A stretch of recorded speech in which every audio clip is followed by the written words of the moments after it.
Apa benar pulau yang kita pijak ini bergerak? Kemudian, apa saja sih penampakan yang dihasilkan dari pergerakan lempeng? Yuk, biar kita tahu jawabannya, kita simak video geotektonik berikut ini. Halo teman-teman semua, perkenalkan nama saya Nanda Adi Kurniawan. Di sini saya akan menemani teman-teman semua untuk belajar kebumian. Semoga dengan adanya video ini bisa membantu teman-teman untuk memahami materi OSN kebumian. Bahkan bisa membantu teman-teman semua untuk mendapatkan medali nantinya. Siapapun kamu pasti bisa mendapatkan kesempatan itu, yang penting kamu mau belajar dan tetap konsisten. Sebelum kita mempelajari geotektonik agar lebih mudah, maka kita akan mempelajari sifat dan karakteristik dari kerak benua dan kerak samudra. Secara komposisi untuk kerak benua itu komposisinya granitik, atau nama lainnya bisa disebut juga felsik, atau nama lainnya bisa juga disebut asam. Jadi granitik, felsik, asam itu sama. Sedangkan untuk kerak samudra komposisinya basaltik, atau bisa juga disebut mafik, atau bisa juga disebut basak. Kemudian dari segi ketebalan untuk kerak benua 20-70 km, sedangkan kerak samudra dia lebih tipis 7-10 km saja. Kemudian dari segi densitas massa jenis kerak benua di sini lebih ringan, yaitu 2,7 gram per cm kubik, dan kerak samudra lebih berat 3 gram per cm kubik. Dari secara umur kerak benua lebih tua dan kerak samudra di sini usianya lebih muda. Ya, jadi memang benar pulau yang kita pijak ini bergerak. Kenapa bisa bergerak? Jawabannya karena adanya arus konveksi. Agar lebih mudah kita pahami ilustrasi berikut ini. Kita analogikan yang ada di bumi dengan yang ada di panci berikut ini. Nah, jadi untuk sumber panasnya ini kompor. Nah, kompornya ini diibaratkan dengan inti yang menghasilkan panas. Nah, sedangkan untuk mantelnya di sini adalah air-air yang ada di wajan. Di sini mantel masih bisa bergerak karena dia masih bersifat lunak. Kemudian kita pahami ketika dia semakin dekat dengan sumber panasnya, maka di sini akan terjadi pemuaian volumenya sehingga densitasnya akan lebih rendah. Ketika densitasnya menjadi lebih rendah, maka akan lebih ringan sehingga dia akan naik ke atas. Ketika dia naik ke atas, suhunya lebih dingin, dia akan menyusut kembali menjadi lebih berat dan dia akan turun kembali ke bawah. Seperti itu gambaran untuk arus konveksi. Hal inilah yang juga terjadi di bumi. Nah, jadi untuk sumber panas dari inti, kemudian di mantel yang masih bersifat lunak, dia bisa menghasilkan arus konveksi. Karena arus konveksi tersebut sehingga menggerakkan lempeng-lempeng yang ada di atas dari mantel. Contohnya yaitu kerak benua dan kerak samudra. Akibatnya karena kerak benua dan kerak samudra lempeng-lempeng tersebut bergerak sehingga mengakibatkan batas lempeng. Sekarang kita akan mempelajari tentang batas lempeng. Batas lempeng itu ada 3. Yang pertama kita pelajari adalah batas lempeng konvergen, merupakan batas lempeng yang saling bertumbukan. Karena ada kerak benua dan kerak samudra, maka di sini kemungkinannya akan ada konvergen antara benua dengan samudra, samudra dengan samudra, dan juga benua dengan benua. Yang pertama kita pelajari adalah konvergen benua dengan samudra. Perhatikan ilustrasi di bawah ini, di mana kedua lempeng saling bertumbukan. Kita ingat lagi bahwa densitas kerak samudra itu lebih berat dibandingkan kerak benua, sehingga kerak samudra nanti ketika bertumbukan akan menunjam ke bawah. Ketika menunjam ke bawah, di bawah semakin panas akan terbentuknya magma. Magma tersebut kemudian akan naik ke permukaan sehingga terbentuklah gunung api. Dan di sini khasnya nanti akan terbentuk volcanic arc atau busur gunung api. Selain itu di batas lempengnya juga akan terbentuk palung atau yang disebut juga dengan trends.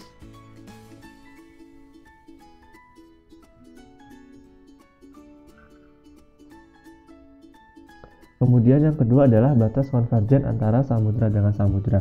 Kita tahu bahwa samudra itu tenggelam di bawah air, sehingga nanti yang terbentuk adalah kepulauan ketika gunung apinya jadi. Nah, kita ingat lagi bahwa samudra itu dia sama-sama berat, samudra dengan samudra, sehingga hanya salah satu yang menunjam sehingga terbentuk magma dan akan terbentuk gunung api. Kepulauan tersebut terbentuk akibat adanya gunung api tersebut, sehingga terbentuk khasnya adalah volcanic island arc. dan juga di batas lempengnya akan terbentuk palung atau trends. Kemudian yang terakhir adalah batas konvergen antara benua dengan benua. Kita ingat lagi bahwa densitas benua di sini ringan, sama-sama ringan. Karena sama-sama ringan, maka tidak akan ada kerak benua yang menunjam ke bawah. Karena tidak ada kerak benua yang menunjam ke bawah, sehingga tidak ada magma yang dihasilkan. Ketika tidak ada magma yang dihasilkan, maka pada batas konvergen benua dengan benua, khasnya akan terbentuk morfologi rantaian pegunungan mati. Contohnya adalah Himalaya. Teman-teman tidak pernah kan mendengar bahwa Himalaya meletus? Ya, karena memang Himalaya itu adalah batas lempeng antara benua dengan benua dan merupakan pegunungan mati. Batas lempeng yang kedua merupakan batas lempeng divergen. Batas lempeng divergen ini merupakan batas lempeng yang saling menjauh. Nah, contohnya ketika dia ada di benua dan dia saling menjauh, maka di sini akan terbentuk rift valley.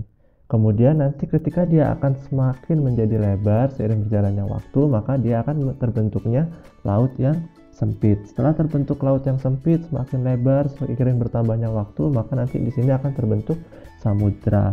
Dan contohnya itu adalah di tengah-tengah samudra tersebut akan lebih tinggi sehingga akan disebut mid-oceanic ridge. Kemudian yang ketiga adalah batas lempeng transform. Untuk batas lempeng transform ini merupakan batas lempeng yang saling berpapasan. Nah, biasanya di sini tidak dihasilkan sebuah struktur atau morfologi yang khas, hanya biasanya ditandai dengan sungai yang alirannya tidak menerus.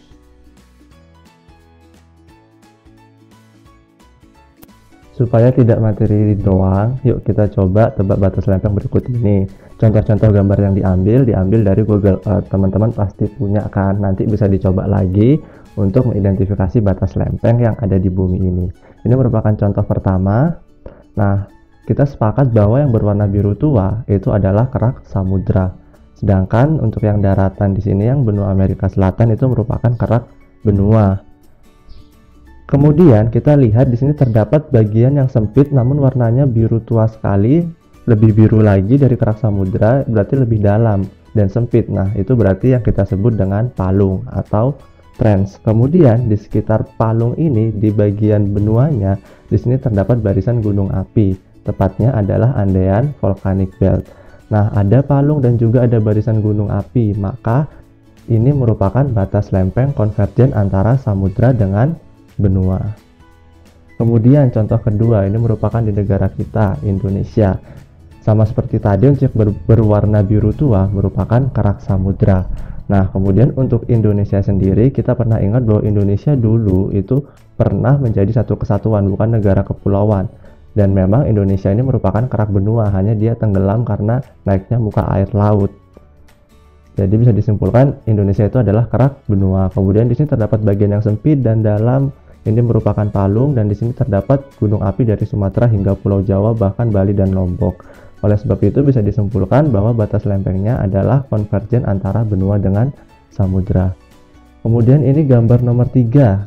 Di sini yang warna biru tua disebut juga kerak samudra. Dan di yang selatan di sini juga merupakan kerak samudra, warnanya biru tua. Nah, kemudian di sini terdapat bagian yang sempit dan dalam yang disebut juga dengan palung atau trends. Nah, kemudian di sekitar palung tersebut terdapat banyak kepulauan, tentunya merupakan kepulauan gunung api atau volcanic island arc. Karena terdapat palung dan juga volcanic island arc, bisa disimpulkan bahwa batas lempeng ini merupakan konvergen antara samudra dengan samudra.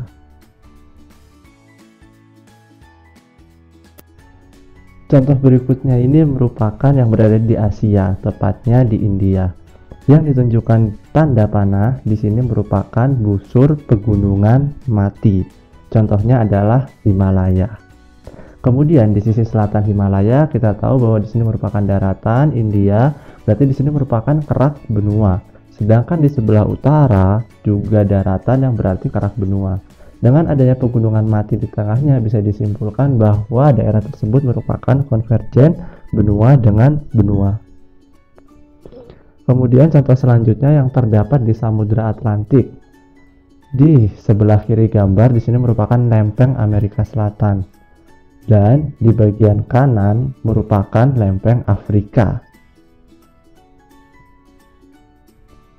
Nah, kemudian di tengah-tengah Samudra Atlantik di sini yang ditunjukkan tanda panah terdapat bagian yang warnanya lebih muda, berarti di sini bagian tersebut lebih tinggi dari sekitarnya. Oleh sebab itu disebut punggungan, karena letaknya di tengah samudra maka disebut punggungan tengah samudra atau Mid-Oceanic Ridge. Dengan adanya Mid-Oceanic Ridge di sini bisa disimpulkan bahwa contoh tersebut merupakan batas lempeng divergen. Kemudian di sini contoh berikutnya yang terdapat di Afrika. Kalau kita amati yang terdapat di Afrika sini yang ditunjukkan tanda panah terdapat laut sempit yang panjang. Nah, bisa jadi di sini juga merupakan batas lempeng divergen, namun baru mulai.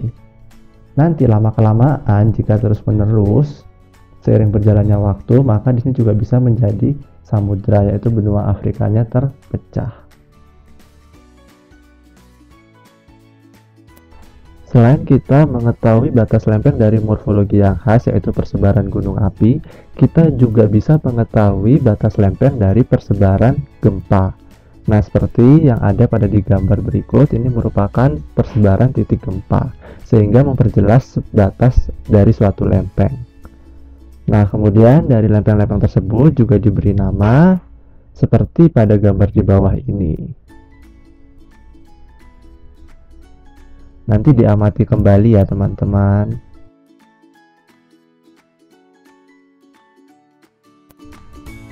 Cukup sekian video kali ini. Jika teman-teman merasa bermanfaat, jangan lupa di subscribe, like, dan juga di share. Jika ada pertanyaan silahkan ketik di kolom komentar atau bisa juga DM melalui IG saya. Thank you.